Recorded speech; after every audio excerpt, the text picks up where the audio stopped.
Siege of Terra, 14M31. A demigod stands aboard his warship, watching the Imperial Palace burn below. He just murdered his best friend, the one person who believed in him until the very end, for refusing to turn. 10,000 years later, this is the monster the Imperium will remember. The name that becomes synonymous with betrayal, the Golden Sun who burned the galaxy. But let's rewind. Wasn't he killed? Wait, he was alive. Okay, I'm just checking. You know, I don't know much about Warhammer lore here, so help me out here, you know? Because every monster starts somewhere, and this one, he started as the favorite. His name is Hopaz Lapcial. Late M30, somewhere in secret gene labs beneath the Imperial Palace, 20 designer babies are grown in incubation pods. These aren't normal babies, they're Primarchs, genetically engineered demigods created from the Emperor of Mankind's own DNA, each designed to be the perfect general for humanity's future. Damn. The Emperor, an immortal psyker who's been guiding humanity for 40,000 years, is launching the Great Crusade, a galaxy-wide campaign to reunite scattered human worlds under one Imperium. The plan? Raise these 20 sons, give each one a Space Marine Legion, super soldiers, and conquer the galaxy together. 20 sons. It's a solid plan, right up until the Chaos Gods noticed.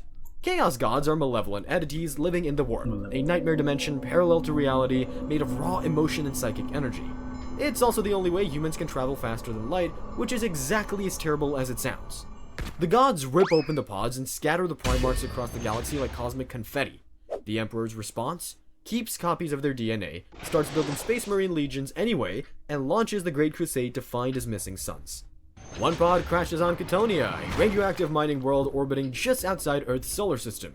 A gang lord, Kagedon, finds the pod, discovers a baby inside, raises him as his own.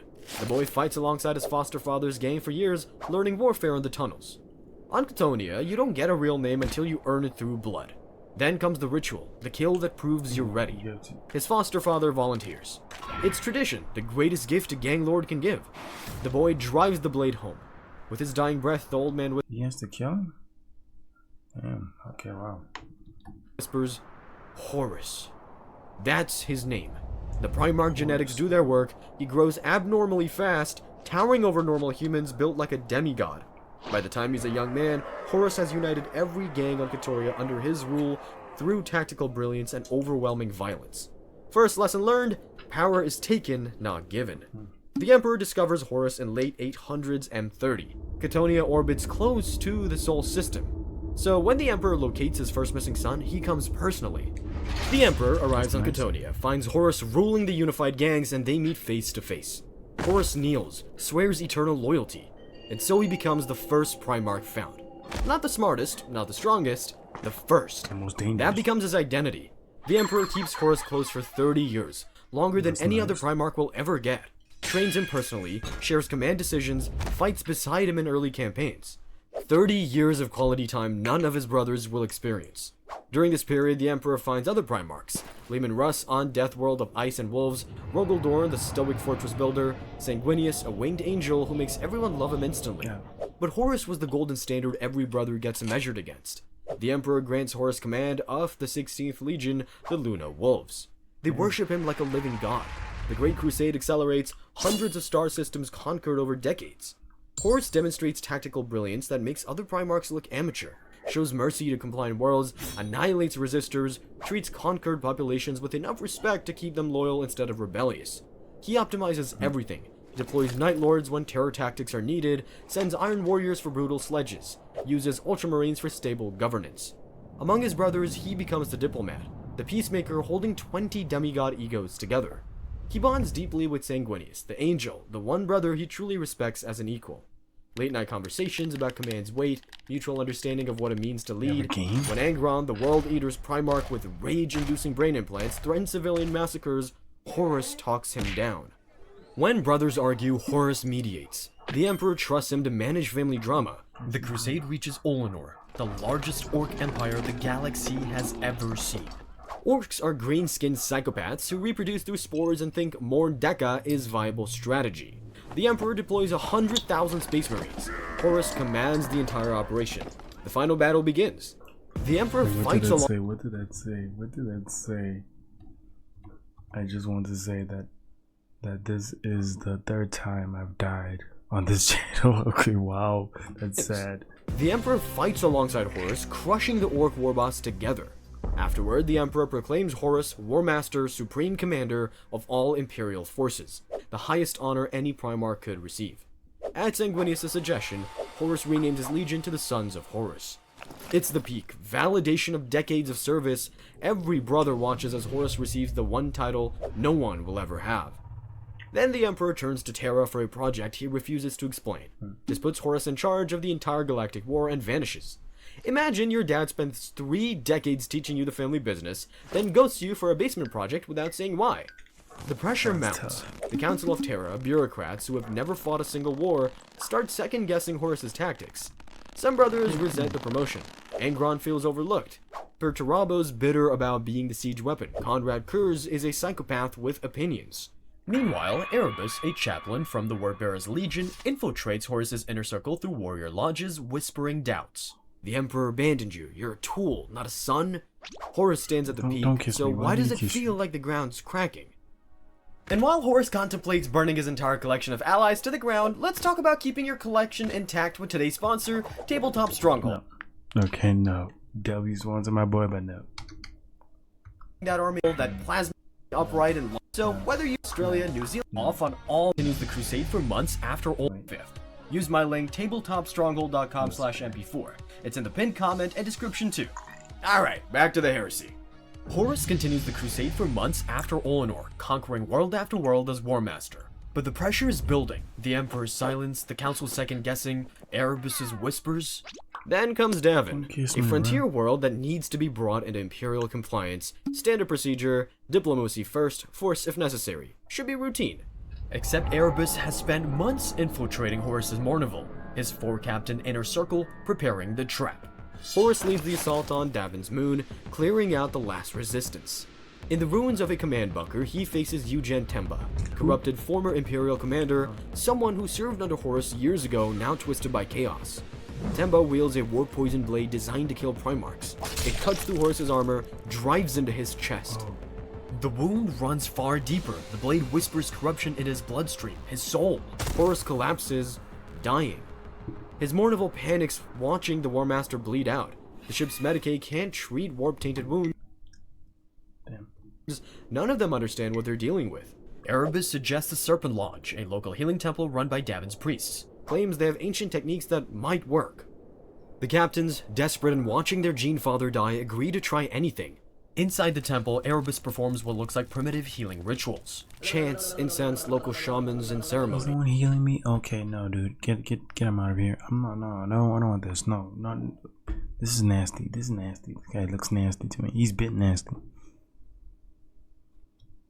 What the Mournival doesn't see, it's a warp ritual disguised as medicine. And in the warp, Erebus appears to Horus wearing a stolen face, a dead space marine captain Horus once trusted. Perfect disguise down to the voice. In the warp, Horus sees curated visions. The Emperor worshipped as the god, the thing he banned. Massive cathedrals built in his name, Primarchs discarded as obsolete tools, his own legion serving new commanders. His victories attributed to the Emperor alone. His name a footnote, if mentioned at all. Are these lies? Not exactly, they're possible futures. Twisted worst-case scenarios, the Chaos Gods show him like targeted ads designed to make him feel terrible. But they're not impossible. The Emperor did leave without explanation. The visions feel true because parts of them are. Then, all 4 Chaos Gods make their offer, working together because Horus is too valuable to fight over. Kill your father, the galaxy is yours. Your sons rule forever, you'll never be forgotten. And here's the question nobody can answer.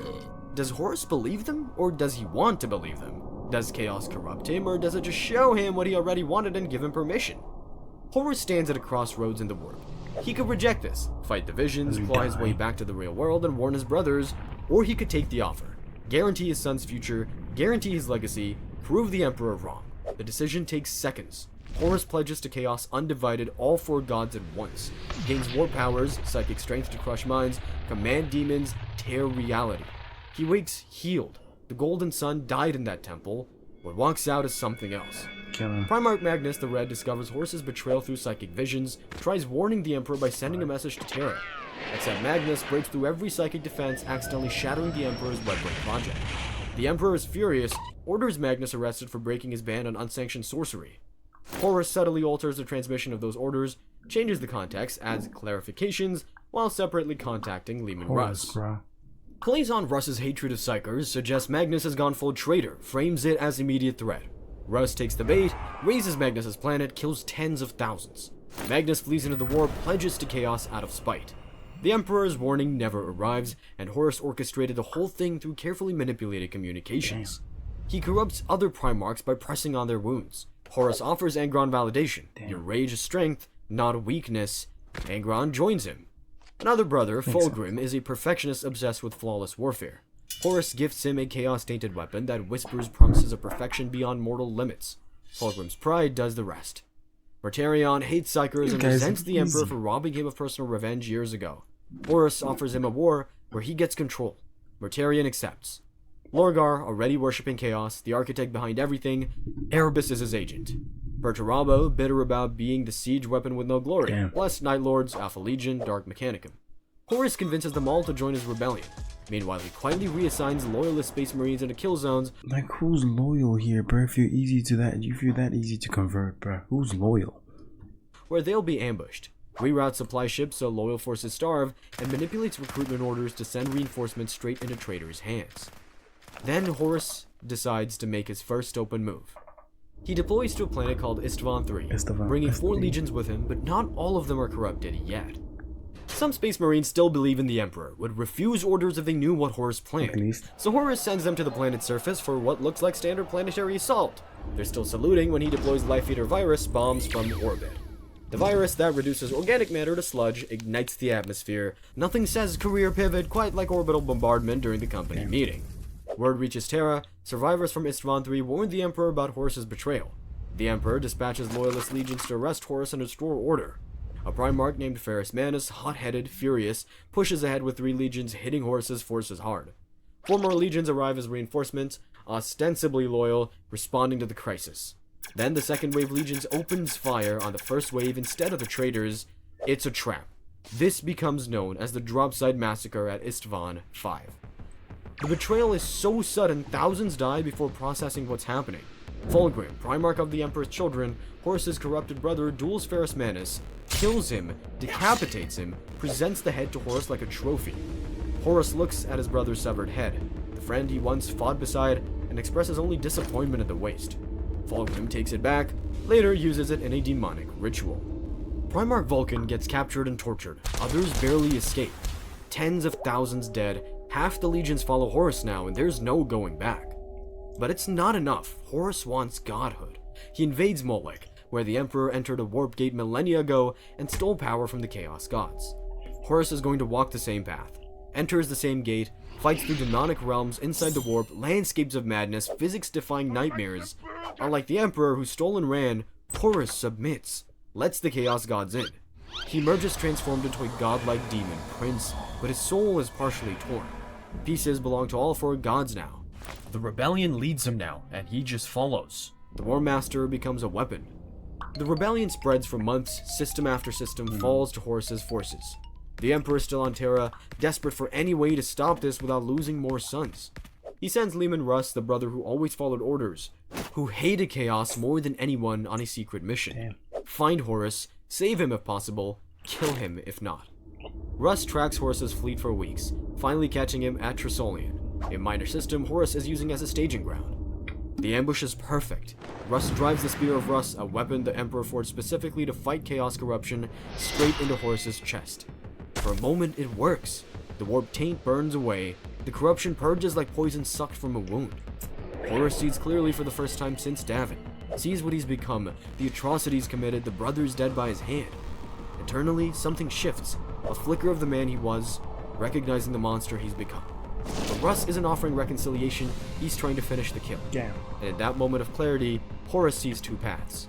Fight back to sanity, rejoin his brothers, beg the Emperor's forgiveness, or double down, embrace what he's become, finish what he started. Horus chooses damnation, refuses the path back. Some part of him wants this, wants the power, wants the validation, wants to prove the Emperor wrong. Has the Golden Sun always been a willing participant? Horus forces Russ to retreat, wounds him badly enough that the Space Wolves must retreat.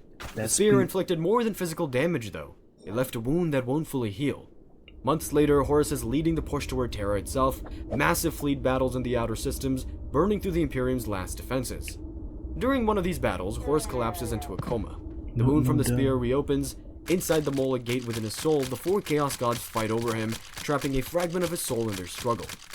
Malgurst, Horus's advisor since Luna Wolf's days, performs a desperate ritual, stabs a wound into his own side, uses his body as a bridge to reach the trapped fragment, drags it back, dies screaming as the ritual consumes him, but succeeds.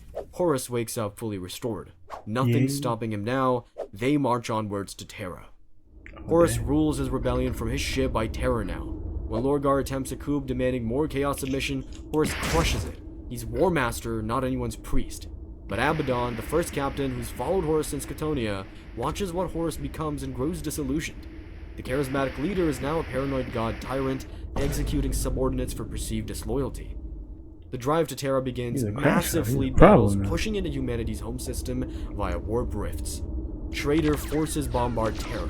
The siege drags on for 55 solar days of ground combat following the initial orbital bombardment, though the broader solar war campaign spans months. Ruggledorn fortifies the palace into a continent-spanning fortress. Sanguinius holds the Eternity Gate against endless waves. The Emperor has been holding the Webway Gate in the palace basement for weeks, keeping demons from flooding Terra while the siege rages above. Finally, he's forced to abandon it. Malcador, his oldest friend, his right hand since the beginning, volunteers to take his place on the Golden Throne. It's a death sentence. The psychic strain of holding the gate shut is immense, designed for the Emperor, not a mortal psyker, even one as powerful as Malcador. But Malcador endures, manages to hold on just long enough for the Emperor to leave the palace, board Horus's flagship, and end this. Everything converges, one ship, one throne room, one duel. Damn. Sanguinius reaches Horus first to board his ship. He doesn't ask Horus to turn back, instead it's Horus who makes Sanguinius an offer, turn to chaos. But Sanguinius refuses and readies his blade. The Great Angel, wings of white feathers, golden armor, the brother Horus respected most. Sanguinius had seen his own death in visions for years, knows this is the moment, comes anyway. But Sanguinius is exhausted from holding the Eternity Gate for days, and Horus's demon-empowered god-tier strength. Horus shatters his wings bone by bone and snaps his spine. Horus doesn't pause to mourn. Whatever remained of the Golden Sun dies here too. Then Horus lowers his void shields, the tactical equivalent of leaving your front door open with a "totally not a trap" sign. But it's also an invitation, a challenge. The Emperor knows it's a trap, goes anyway, because that's what fathers do.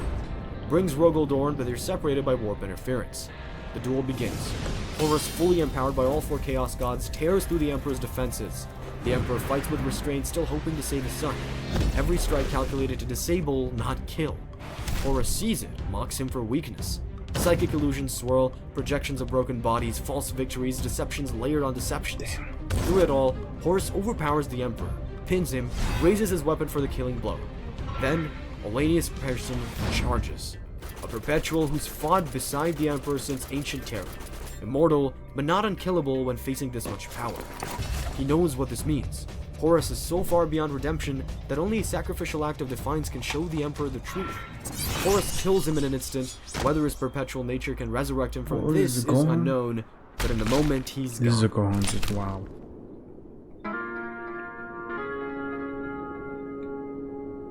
What is this? What is this? Yeah, we do. This is a Super Saiyan 2 moment. Yeah, we do requests here. But I'm gonna go for a while and then come back. So, any video recommendation, any ideas, you can leave them.